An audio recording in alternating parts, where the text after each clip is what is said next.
My name's Amy S.P. Wilson, and I am the founder of Safety Positive.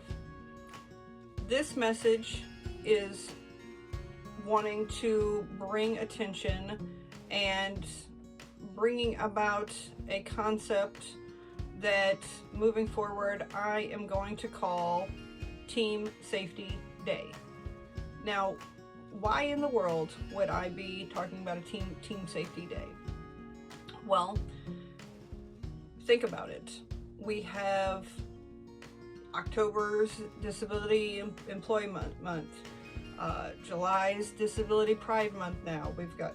There's all these different months, and quite frankly, none of it makes it to where safety is inclusive for everybody. We do have in June Safety Awareness Month. In our opinion though, safety needs to be talked about as much as possible.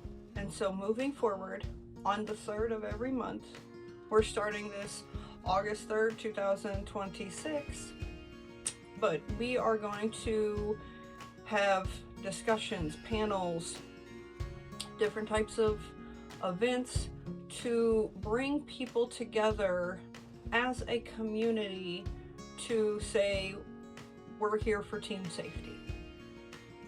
Note, I'm not saying Team Safety Positive, because this is not just about one organization. It's about us as an entire disabled, as a society. Let's be real, like, disabled people want equality, and for that to happen, we need to have an equal seat at the safety conversation. Thus, team safety. Now, how did I come about with this concept? I have spent the summer going to this convention and that convention, and then this other convention, and then this other one over here, and quite frankly, I'm exhausted. As much as I love going to all these conventions, the part that exhausts me is the problem that we are more focused as a society right now on what is dividing us instead of what can we do to come together. I like to feel and think that safety is important for every single person on this planet. I also like to think and feel that I'm not the only one that feels this way. We have different organizations here in the United States and around the world. Not just in my personal experience, I've been involved in the blind community for a long time because I'm blind. But the Universal Design for Safety methodology has gotten me really considering, how much do I know about my other disabled communities?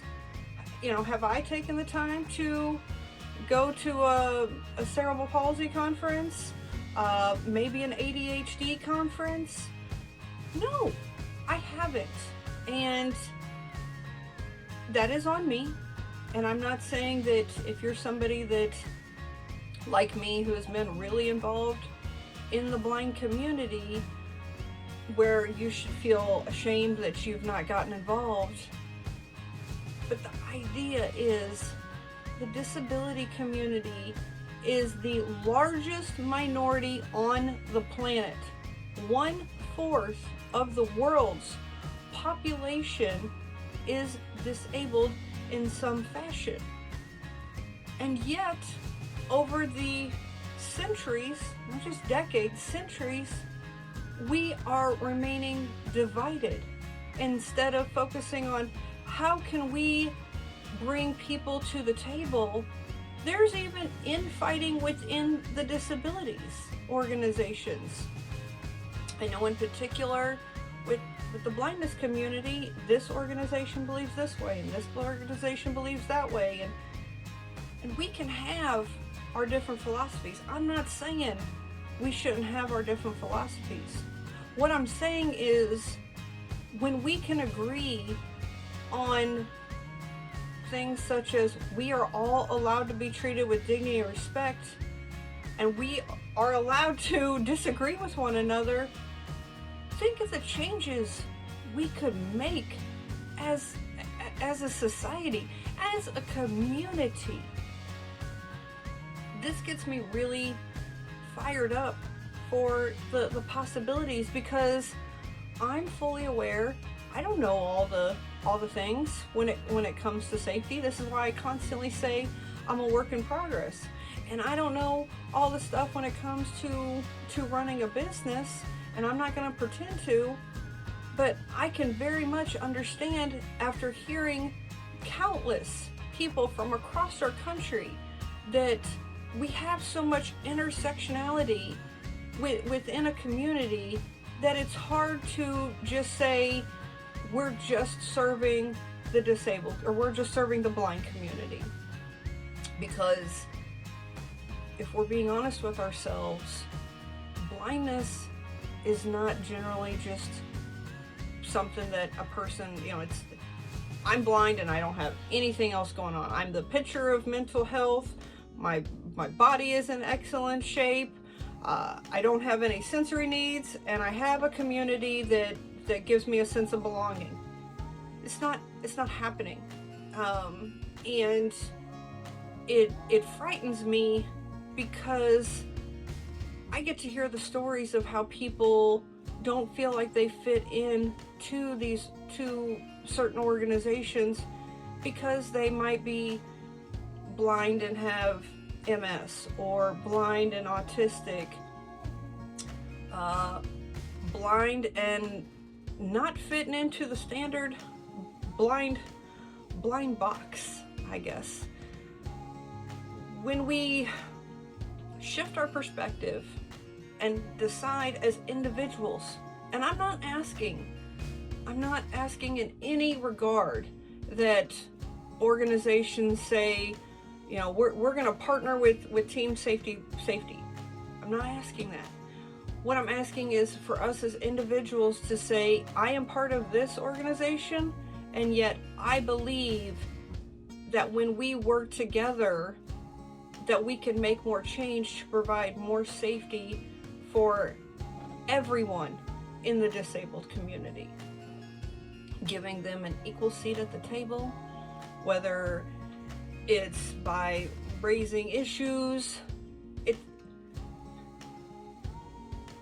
I really, really want us to get away from the idea of it's us versus them. It's us as a human race.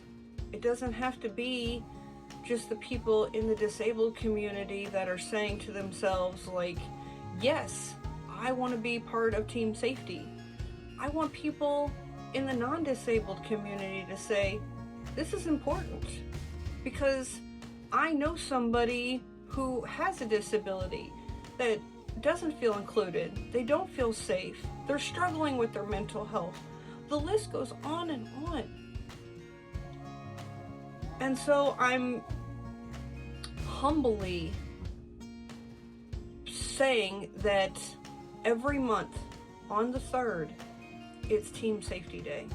That this one day out of the month, we can come together and say, we're here to support each other, to provide more safety resources, to not gatekeep information, to make a positive change in the world. I'm kind of getting goosebumps just thinking about a year from now, 12 months from now, when we're spending this time coming together once a month to go, okay, we could do this and we could do that as a community, and then we spend the rest of the month figuring out different ways to come together as a community. This goes beyond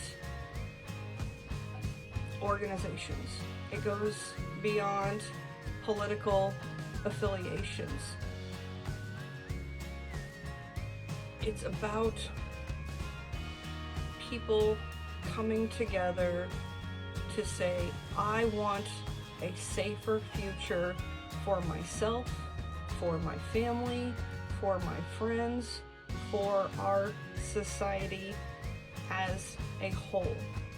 Because when we treat each other with kindness, dignity, and respect, I can't even wrap my head around how much this could impact somebody that is struggling.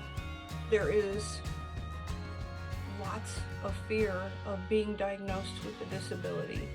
Can you imagine in 10 years when we're looking back at this and saying, you know, somebody's newly diagnosed, and because of the work and collaboration that Team Safety does, that people aren't afraid or fearful of being diagnosed with something because of the work that we have done as a collective, as a whole.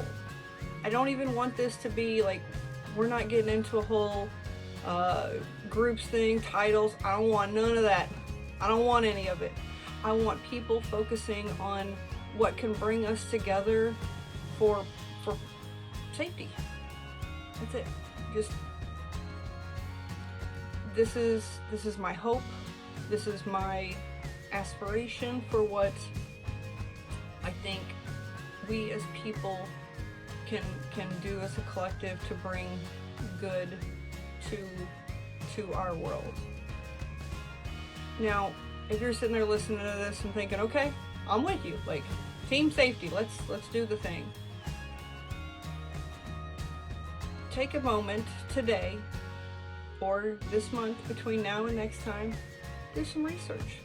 Learn about other disabled communities. Learn about safety. When we start educating ourselves and understanding that,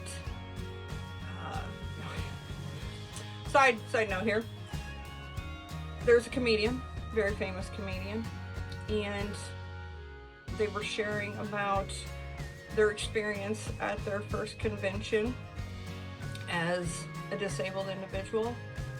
I instantly started laughing because it sounded very much like my first blind convention, and it wasn't even a blind convention. So we have more in common than we realize. Join a Facebook group, check out a Clubhouse group, check out different organizations and websites that are doing amazing work.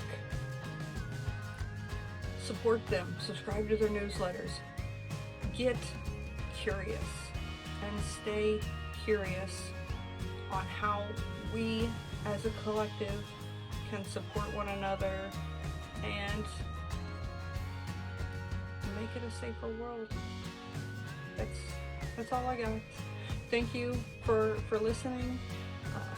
My goal again is every third I'm going to be doing something to bring people together, whether we're discussing this as a community, bringing companies and businesses together that are interested in this, but just taking the time once a month to ask the hard questions, to have the difficult conversations, because quite frankly, when you talk about safety, you're not the most popular person in the room.